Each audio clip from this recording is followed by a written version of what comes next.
Do you remember that scathing audit that revealed the secret UC slush fund? Well, after all that, the university president's office wants more money. KPIX 5's Melissa Caen in the newsroom with the Board of Regents response to that. Melissa? Yeah, Alan, at today's Regents meeting, State Auditor Elaine Howell presented the findings of that audit of the UC Office of the President. It shows sloppy financial practices, overpaid executives, and millions in unreported cash. And then right after that, the Regents were asked to approve an $800 million budget for the Office of the President. They did not.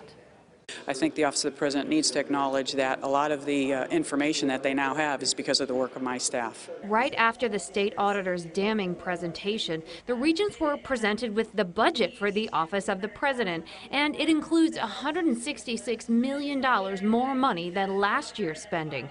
Here's Regent Gareth Elliott. I'm not completely comfortable moments after a lengthy discussion about an audit to have this budget before us right now. Regents wondered why they were voting on the budget when it hadn't been examined in the Finance Committee before. Chairwoman Monica Lozano said it was her idea. She wanted to show that the new budget complies with the auditor's recommendations. Sorry, we didn't run it through another committee.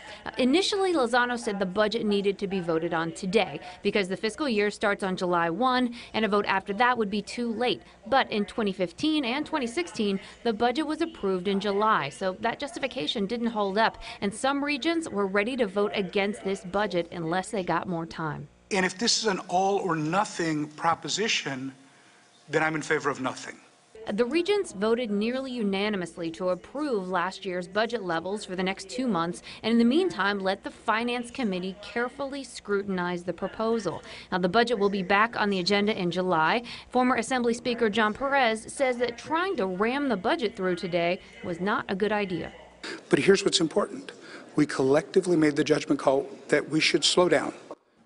Now, Perez says that the issue of the tuition hike may also be back on the table in July when they're discussing the budget. He also says students who are interested in that issue should show up, show up, show up.